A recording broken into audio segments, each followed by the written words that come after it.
ሰላም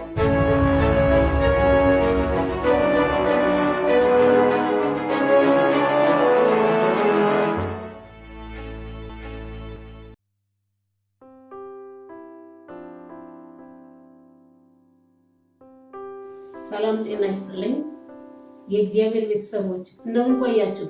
በያለንበት የጌታ ጥበቃ በዝቶልን እንደገና በሰላም ስላገናኘን ምስጋና ክብር ዙፋኑን ይብላ።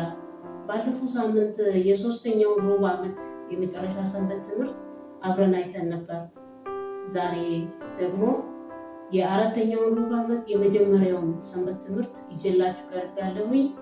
ይህንንም የምትከታተሉትን በየሳምንቱ እግዚአብሔር ይባርካችሁ ማለት እወዳለሁ። የዛሬ ሰንበት ትምህርት ርዕስ ለስኬት የሚያስፈልጉ ግብአቶች የሚል ሲሆን የመታሰቢያ ጥቅሱ የሚገኘው ኢያሱ 1:7 ላይ እንዲህ ይላል፣ ነገር ግን ጽና፣ እጅግም በርታ፣ ባሪያዬ ሙሴ ያዘዘህን ሕግ ሁሉ ጠብቅ፣ አድርገው፣ በምትሄድበት ሁሉ እንዲከናወን፣ ወደ ቀኝም ወደ ግራም አትበል ይላል። እንጸልይ። አምላካችን በሰማይ የምትኖር በልጅ በኢየሱስ ክርስቶስ ስም እጅግ አድርገን እናመሰግናለን። ስለዚህ ሰዓት በዚህ ሰዓት ቅዱስ ቃልህን እንድንማር ጊዜ ስለሰጠህን ሕያዋን ስላደረገን ለዚህም እድለኞች ስላደረገን ክብር ሁሉ ለአንተ ይሁን። አባት ሆይ እኛ የምናውቀው ነገር ምንም የለም። በመንፈስ ቅዱስ የቃልህን ትርጉም ለእያንዳንዳችን እንድትተረጉምልን፣ እንድታስተምረን፣ እንድትመራን ፈቃድ ይሁን። ባስተማርከን ደግሞ ኖረን ያዘጋጀህልን ዘላለማዊ መኖሪያ ማግኘት እንድንችል አንተ እርዳን። ለሌሎችም ደግሞ የተለየ የመዳን መንገድ እንድንሆን እንደገና ስራ መተላለፋችንን ሁሉ ይቅር ስለሰማን ተመስገን። ናና አግዘን፣ አብረን ሁን በጌታ በኢየሱስ አሜን። ወደ ዛሬው ሰንበት ትምህርታችን ስናልፍ ለስኬት የሚያበቁ ግብአቶች የሚለው በሁለት ዋና ዋና ክፍሎች የምናየው ይሆናል። አንደኛው በመግቢያ ላይ ያለው እግዚአብሔር አምላክ በኢያሱ መጽሐፍ ላይ የተናገረው መግቢያ ምዕራፍ 1 ከ1 እስከ 3 ስናነብ እንዲህ ይላል፣ እነሆም የእግዚአብሔር ባሪያ ሙሴ ከሞተ በኋላ እግዚአብሔር የሙሴን አገልጋይ የናዌን ልጅ ኢያሱን እንዲህ ብሎ ተናገረው፣ ባሪያዬ ሙሴ ሞቷል። አሁንም አንተና ይህ ሕዝብ ሁሉ ተነስታችሁ ለእስራኤል ልጆች ወደሚሰጣቸው ምድር ይህን ዮርዳኖስ ተሻገሩ። ለሙሴ እንደነገርሁት የእግራችሁ ጫማ የሚረግጠው ቦታ ሁሉ ለእናንተ ሰጥቻለሁ አለ። በዚህ ቦታ እንግዲህ በመግቢያው እንዳየነው እግዚአብሔር አምላክ በዚህ በኢያሱ መጽሐፍ ለእስራኤላውያን የገባውን ቃል ኪዳን አፈጻጸሙን የሚያስተምረን እንደሆነ ያሳያል። ሙሴና ኢያሱን በምናይበት ጊዜ ደግሞ በአገልግሎታቸው በብዙ ቦታ ይመሳሰላሉ። ወቅቱ ደግሞ የአመራሩ ስርዓት ከሙሴ ወደ ኢያሱ የሚሸጋገርበት ጊዜ ነበር። ነገር ግን የእግዚአብሔር ዓላማ ከዓመታት በፊት ለአባቶቻቸው በገባው ቃል ኪዳን መሰረት ለ40 ዓመታት በምድረ በዳ የተንከራተተውን ሕዝብ ዮርዳኖስን አሻግሮ ወደ ከነዓን ማስገባት። ሙሴ ቢሞትም የመጀመሪያውን አመራር ምዕራፍ ሞልቶ ነበር። ነገር ግን በኢያሱ አንደኛው ምዕራፍ ላይ ሙሴንና ኢያሱን በተመሳሳይ ሁኔታ እንደተገናኛቸው በብዙ ቦታዎች ማየት እንችላለን። ለምሳሌ በአንደኛው እግዚአብሔር ለሁለቱም እንዴት እንደተገለጠላቸው ስናይ ለሙሴ በዘጸአት 3:2-4 ስናነብ እንዴት እንደተገለጸ ይናገራል። የእግዚአብሔር መልአክ በእሳት ነበልባል በእሾህ ቁጥቋጦ መካከል ታየው ይላል። ለኢያሱ እንደዚሁ በኢያሪኮ አጠገብ እንዲሁም ሆነ። ኢያሱ በኢያሪኮ አጠገብ ሳለ ዓይኑን አንስቶ ተመለከተ ይላል። ይህ የሚገኘው በኢያሱ 5:13-14 በምናነብበት ጊዜ ነው። እነሆም የተመዘዘ ሰይፍ በእጁ የያዘ ሰው በፊቱ ቆሞ ነበር። ኢያሱም በፊቱ ቆሞ ከኛ ወገን ነህ ወይስ ከጠላቶቻችን ወገን ነህ አለ። አይደለሁም፣ እኔ የእግዚአብሔር ሰራዊት አለቃ ሆኜ መጥቻለሁ አለ። ኢያሱም ወደ ምድር በግንባሩ ተደፍቶ ሰገደና ጌታዬ ለባሪያው የሚናገረው ምንድን ነው አለ። ይህ እንግዲህ የሁለቱንም እግዚአብሔር እንዴት እንደተገናኛቸው የሚያመሳስል ሁኔታ ነው ያየነው። በመቀጠል እግዚአብሔር ሁለቱንም መሪዎች የቆምክበት ስፍራ የተቀደሰ ነውና የእግርህን ጫማ አውልቅ ያለውን እናያለን። ሙሴን በዘጸአት 3:5 እና ኢያሱን ደግሞ በ5:15 ላይ የተናገረውን ቦታ ሄደን ማንበብ እንችላለን። በሶስተኛው እግዚአብሔር ከሁለቱ መሪዎች ጋር በሚሄዱበት ቦታ ሁሉ አብሯቸው እንደሚሆን ቃል እንደገባላቸው፣ ይህም የሚገኘው በዘጸአት 3:12 እና ኢያሱ 1:5 የሚገኝ እንደሆነ እናያለን። በአራተኛው ሁለቱ መሪዎች የፋሲካን በዓል እንዳከበሩ ኢያሱ ያከበረበትን ሙሴ ያከበረበትን በተለያየ ቦታ አስቀምጧል።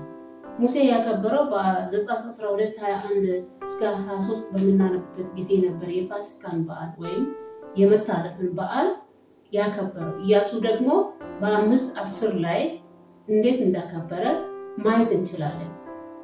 ሌላው ሁለቱ መሪዎች በውሃ መካከል በደረቅ ምድር ውሃው ወደ ላይ እንደ ግድግዳ ከፍ ብሎ ቆሞ በደረቅ ምድር ከህዝቦቻቸው ጋር እንደተሻገሩ ይናገራል። ዘጸአት 14:21-22 እና ኢያሱ 3:14-17 ያለውን ማየት እንችላለን። ቀጥሎም በሙሴ ጊዜ መና ወይም እንጀራ ከሰማይ የ2 ቀን በአንድ በመውረድ ስለ ሰንበት ምንነት፣ ስለ ሰንበት ቅድስና እንዳስተማራቸው በኢያሱ ጊዜ መና መውረዱን እንዳቆመና የመጀመሪያ የምድሪቱን ፍሬ እንደበሉ ያሳያል። ይህም ተመሳሳይነታቸውን የሚያሳይ ነው። ዘጸአት 16:4-5-31 ጭምር እናነባለን። ኢያሱ 1:11 እና 12 ማንበብ እንችላለን። በመጨረሻ ሁለቱም መሪዎች ወደ ከነዓን ምድር ሰላዮችን እንደላኩ የሚነግረን ክፍል አለ። ዘኍልቍ 13:1-3 ሙሴ ሰላዮችን ወደ ከነዓን ምድር እንደላከ ያሳያል። በኢያሱ 2:1 ላይ ደግሞ ኢያሱ ራሱ ሰላዮችን ወደ ከነዓን ምድር እንደላከ የሚያሳይ ተመሳሳይነት አለው። በሁለቱ ታላላቅ መሪዎች መካከል እንግዲህ የስልጣን ሽግግር ወቅት ቢሆንም ትክክለኛው የእስራኤል መሪና ቀስቃሽ ግን እግዚአብሔር ራሱ እንደነበረ በሁኔታ ሁሉ ደግሞ የእርሱ መገኘት አመራሩን ውጤታማ ማድረጉን ጥርጥር እንደሌለበት ሰንበት ትምህርቱ ያስረዳል። የኢያሱ መጽሐፍ አወቃቀር አለው። ያ የኢያሱ መጽሐፍ አወቃቀር የሚነግረን መልእክት ቢኖር እግዚአብሔር ለእስራኤላውያን ከግብፅ ምድር ባወጣቸው ጊዜ የተስፋውትን ምድር እንደሚያወርሳቸው የተናገረውን ቃል ኪዳን አፈጻጸም ሲሆን የመጀመሪያው ሁለቱ ምዕራፎች ደግሞ በ4 ዋና ዋና ክፍሎች ይመደባሉ። ይኸውም አንደኛው ወደ ከነዓን መሻገርን የሚያሳይ በኢያሱ 1:1-9 ያለው ስናነብ አንተና ይህ ሕዝብ ይህን ዮርዳኖስ ተሻገሩ፣ እግራችሁ የረገጠበትን ቦታ ሁሉ እሰጣችኋለሁ ባለው መሰረት እንደሰጣቸው ይናገራል። ሁለተኛው ከነዓንን መውረስ፣ እንግዲህ እግዚአብሔር አምላክ ቃል የገባላቸውን ለመውረስ ተሻግረዋል። ከነዓንን ደግሞ ለመውረስ እድለኞች ሆነዋል። ኢያሱ 1:10-11 እናነባለን። ያንን በምናነብበት ጊዜ ኢያሱም የሕዝቡን አለቆች በሰፈሩ መካከል እለፉ፣ ሕዝቡንም አምላካችሁ እግዚአብሔር ርስት አድርጎ ወደሚሰጣችሁ ምድር እስከ 3 ቀን ዮርዳኖስን ተሻግራችሁ ልትወርሷት ትገቡባታላችሁና ስንቃችሁን አዘጋጁ ብላችሁ እዘዟቸው ብሎ አዘዘ።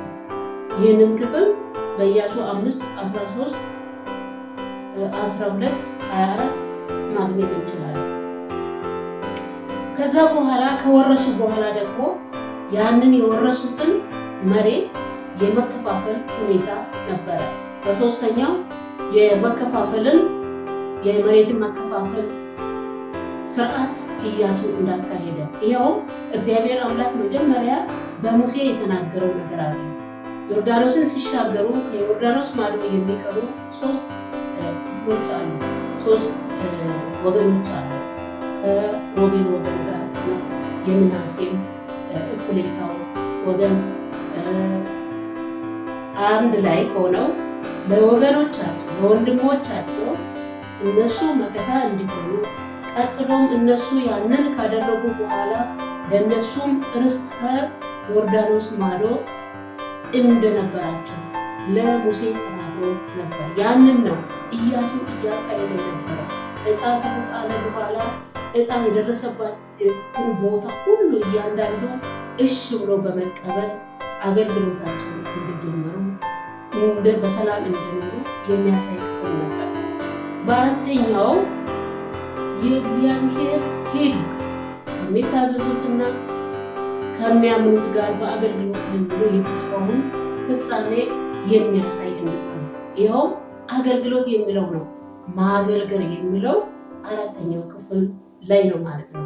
ኢያሱ 1:16-18 እንደገና 22 ከ1-4 በምናነብበት ጊዜ ሮቤል የጋድ እና የምናሴ እኩሌታ ኢያሱ የተናገራቸውን ነገር ሁሉ እሺ ብለው እንደተቀበሉ ያልከንን ሁሉ እናደርጋለን፣ ብቻ እግዚአብሔር ከሙሴ ጋር እንደሆነ ከአንተም ጋር ይሁንልን ብለው እሺ ብለው እንደቆዩ ከቆዩም በኋላ እንደገና በ22ቱ ላይ ስናይ ኢያሱ በእድሜ በገፋ ጊዜ እነሱን ጠርቷቸው እስካሁን ድረስ አገልግሎታቸውን እሺ በማለት ጨርሳቸዋል፣ ኑ አሁን ለእናንተ የተቀመጠውን ምድራችሁን ውረሱ ብሎ ያንን ምርቃት እንደሰጣቸው ያሳያል።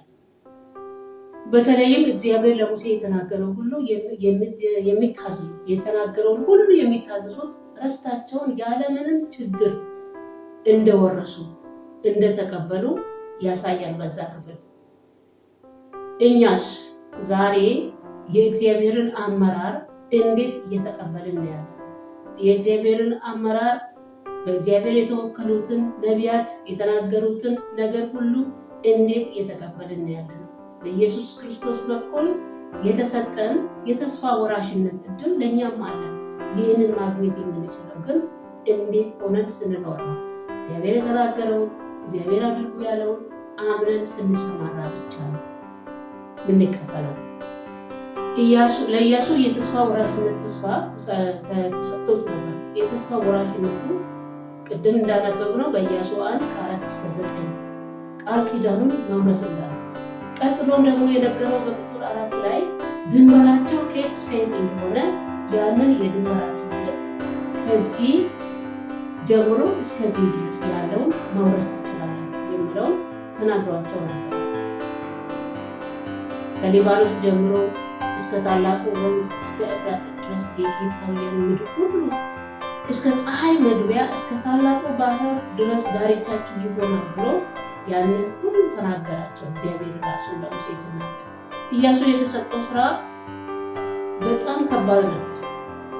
ከባባድ ፈተናዎችን የሚያካትቱ ነበር እነዛ ስራ። ምክንያቱም ከነዓናውያን የከተማ ግንቦቻቸው የማይታለፉና ለጦርነት የሰለጠኑ ሲሆኑ በአንጻሩ እስራኤላውያን ደግሞ ተራ ዘላኖች እንጂ ጥንታዊ የሆኑ የጦር መሳሪያ እንኳን የሌላቸው ነበሩ። ነገር ግን እግዚአብሔር ኢያሱን ሲያደፋፍረው ምን ይላል? ቅድም እንዳነበብነው በሕይወት እድሜ ሁሉ ማንም አይቋቋም፣ ከሙሴ ጋር እንደሆነው እንዲሁ ከአንተ ጋር እሆናለሁ፣ አልጥልህም፣ አልተውህም፣ ለአባቶቻቸው እሰጣቸዋለሁ ብዬ የማልሁላቸውን ምድር ለዚህ ሕዝብ ታወርሳለህና ጽና፣ አይዞህ አለው። እንግዲህ ያንን የሚያደርገው የሰው ብርታት ሳይሆን የእግዚአብሔር ብርታት ነበር። የሰው የጦር ስልት ሳይሆን የእግዚአብሔር መሪነት ነበር። ይህንን ድል አድራጊነትን ለነሱ ሊያወርስ የተዘጋጀው የኢያሱ ስራ እንግዲህ እነዚህን የተስፋ ቃሎችን አምኖ መሰማራት ብቻ ነው። ምክንያቱም ድሉ የእግዚአብሔር እንጂ ከኢያሱ ጉብዝና የተነሳ አይደለም፣ የሚሆንም አይደለም። የዛሬ ክርስቲያኖችን ከኢያሱ ያልተናነሰ ጦርነት ውስጥ እንገኛለንና ከኢያሱ ጋር የነበረው ከእኛም ጋር እስከ ዓለም መጨረሻ ድረስ በጠላት ላይ ድልን እስከሚሰጠን አብሮን እንደሚሆን ቃል ገብቶልናል። ይህንንም ክፍል የምናገኘው በማቴዎስ 28:20 ላይ ስናነብ ነው። እንግዲህ ሂዱና አሕዛብን ሁሉ በአብ በወልድ በመንፈስ ቅዱስ እያጠመቃችኋቸው ያዘዝኋችሁንም ሁሉ እንዲጠብቁ እያስተማራችኋቸው ደቀ መዛሙርቴ አድርጓቸው፣ እነሆም እኔ እስከ ዓለም ፍጻሜ ድረስ ሁልጊዜ ከእናንተ ጋር ነኝ በማለት እያበረታታል። ስለዚህ ይህንን ቃል በማመን በርትተን እኛ ደግሞ ነፍሳትን ወደ ጌታ በማምጣት ስራውን በሚገባ እሱ ባስቀመጠው ስፍራ በታማኝነት በመስራት ጠላትን አሸንፈን ሀገራችንን ለማውረስ መዘጋጀት አለብን። ጉብዝናና ጥንካሬ ስም ሰንበት ትምህርታችን ላይ ዛሬም ቢሆን ለእግዚአብሔር ዋና ጉዳይ ይህ ነው። የትኛው ነው? በሕጉ እንድንኖር ትግሉ ይህ ነው። እኛ በሕጉ እንድንኖር ይህ በእኛ ላይ ከፍተኛ ጽናትን የሚጠይቅ ነው። ራዕይ 14:12 የእግዚአብሔርን ትእዛዛት የሚጠይቅ ኢየሱስንም በማመን የሚጸኑት ቅዱሳን ትዕግስታቸው በዚህ ነው። እግዚአብሔርን ትእዛዝ መጠበቅ፣ ኢየሱስን በማመን ጸንተን ድል ይሰጣል። እግዚአብሔር በበኩሉ ቃል ገብቶልናል። በማንኛውም ጦር ሜዳ ብንሰለፍ ከእኛ ጋር እንደሚሆን በአካላዊ ጦርነት ሳይሆን በመንፈሳዊ በሰማይ ከሚገኙ ከክፋት ባለስልጣናት ጋር እንደምንዋጋ በኤፌሶን 6:12 መጋደላችን ከደምና ከስጋ አይደለም በማለት ተናግሮናል። ይህንንም የምንዋጋበትን ከጨለማ ዓለም ገዢዎች ጋር በሰማያዊ ስፍራ ካሉት ከክፋት ሰራዊት ጋር የምንዋጋበትን ትጥቅ አስታጥቆናል። ያስታጠቀን ምን ብሎ ነው? ይህንንም መሳሪያውን ሁሉ ለእኛ ሰጥቶናል። መሳሪያውን ሁሉ በእጃችን ሰጥቶናል። ቁጥር 13 እና ከዛ እስከ 17 ያለውን ስናነብ ስለዚህ በክፉ ቀን ለመቃወም ሁሉንም ፈጽማችሁ ለመቆም እንድትችሉ የእግዚአብሔርን ዕቃ ጦር ሁሉ አንሱ። እግዚአብሔር የጦር ዕቃ የእግዚአብሔር ቃል ነው።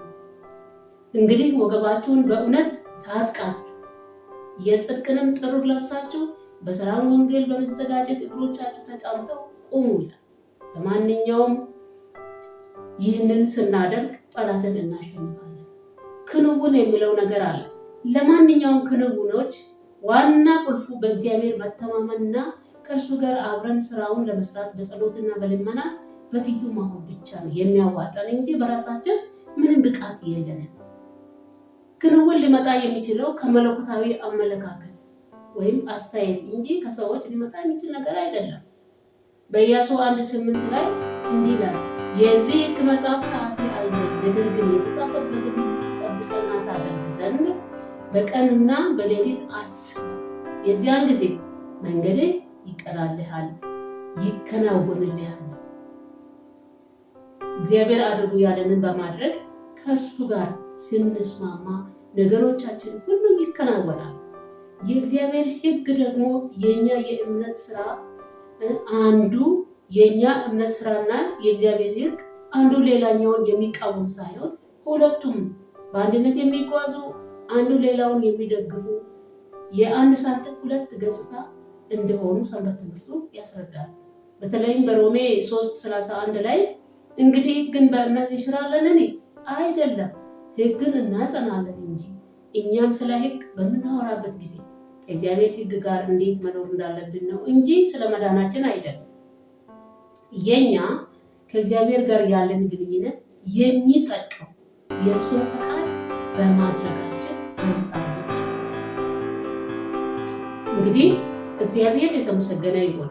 የዛሬውን ትምህርት በዚህ እናበቃለን። እግዚአብሔር አምላክ በዘጸአት መጽሐፍ ላይ እንዳስተማረን ሁሉ አሁንም በኢያሱ መጽሐፍ ብዙ መልእክቶችን ይዞልን መጥቷል። ይህንን ደግሞ ስንማር እስካሁን ድረስ የረዳን አምላካችን እግዚአብሔር የተመሰገነ ይሁን። በተማርነው መኖር እንድንችል እግዚአብሔር ጸጋውን ያብዛልን። በሚቀጥለው ጊዜ በሌላ ርዕስ እስከምንገናኝ ድረስ እግዚአብሔር አምላክ ከሁላችን ጋር እንዲሆን ምኞቴና ጸሎቴ ነው። እግዚአብሔር ይባርካችሁ። ስትከታተሉ የነበራችሁን ሁሉ ጸሎት በማድረግ ይህንን የዛሬውን ሰንበት ትምህርታችን ወደ ፍጻሜ እናደርሳለን ማለት ነው። እንጸልይ። እግዚአብሔር አምላካችን በየጊዜው አዳዲስ በሆነ መልኩ ቃልህን ጣፋጭ አድርገህ ለእኛ ለልጆች እያቀረብክ ያለው ስለምትወደን ነው። ስለወደድከን ስለ ታላቅ ፍቅርህ እጅግ አድርገን እናመሰግናለን። እግዚአብሔር አምላክ ሆይ የወደድከንን አምላክ ከልባችን ከሙሉ ነፍሳችን ከሙሉ ሀሳባችን በመውደድ ያልከንን በማድረግ ባስቀምጥከን ስፍራ በታማኝነት ቆመን በማገልገል እስከ መጨረሻው እንድንዘልቅ እጆቻችንን ይዘህ አንተ ምራን። እኛ አንችልም፣ እኛ ዝቅ እንበል፣ በእኛ ላይ አንተ ከፍ በል። እኛ እንደበቅ፣ አንተ በእኛ ላይ ተንጸባረቅ። ይህ ሁሉ ለክብር ይሁን። ስለሰማን ተመስገን። ይህን ሁሉ ማድረግ በሚችል በልጅ በኢየሱስ ስም አሜን።